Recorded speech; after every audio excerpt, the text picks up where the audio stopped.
اعوذ باللہ من الشیطان الرجیم، بسم اللہ الرحمن الرحیم۔ اسلامی معیشت کے گمشدہ اسباق۔ اسلامی معیشت در حقیقت ایک ایسا نظام ہے جو عدل، مساوات اور انسانی بھلائی پر مبنی ہے، مگر بدقسمتی سے آج کے مسلم معاشرے میں اس کے اصل اصول اور تعلیمات تقریباً فراموش ہو چکے ہیں۔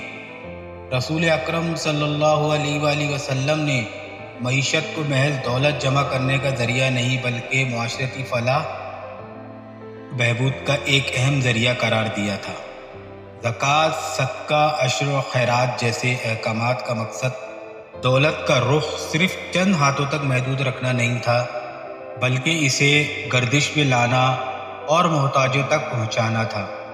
مگر آج مسلمان اپنے اصل ماخذ قرآن و سنت کو چھوڑ کر سودی نظام اور مغربی معیشت کے پیچھے بھاگ رہے ہیں، جو نہ صرف ناہمواری کو بڑھا رہا ہے بلکہ معیشت کو قرضوں کے جال میں جکڑ رہا ہے۔ اسلامی معیشت کا پہلا گمشدہ سبق یہی ہے کہ معیشت کا مرکز دولت کا ارتکاز نہیں بلکہ دولت کی منصفانہ تقسیم ہے، جس کے لیے زکوٰۃ اور انفاق فی سبیل اللہ جیسے اصول قائم کیے گئے۔ دوسرا سبق یہ ہے کہ سود کو مکمل طور پر حرام قرار دیا گیا، کیونکہ سود انسانی محنت اور تجارت کو نقصان پہنچاتا ہے اور دولت کو چند سرمایہ داروں کے قبضے میں مرکوز کر دیتا ہے۔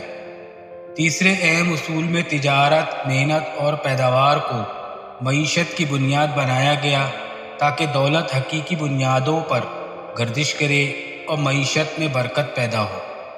لیکن افسوس، آج مسلمان معیشت کو صرف دنیاوی کامیابی اور دولت کے انبار لگانے کا ذریعہ سمجھتے ہیں، جبکہ اسلام ہمیں سکھاتا ہے کہ معیشت کا اصل مقصد معاشرتی فلاح و غربت کا خاتمہ ہے۔ اسلامی بینکنگ اور سرمایہ کاری کے موجودہ ماڈلز بھی صرف نام کے اسلامی ہیں، حقیقت میں بوڑھی روایتی سرمایہ داری کی نقل کر رہے ہیں۔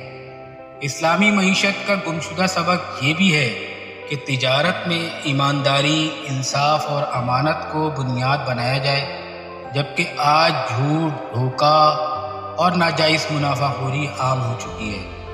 آخر میں یہ بات سمجھنے کی ضرورت ہے کہ جب تک ہم قرآن و سنت کی معیشتی تعلیمات کو دوبارہ زندہ نہیں کرتے، نہ صرف ہمارا معاشی زوال جاری رہے گا بلکہ غربت اور ناہمواری بڑھتی رہے گی۔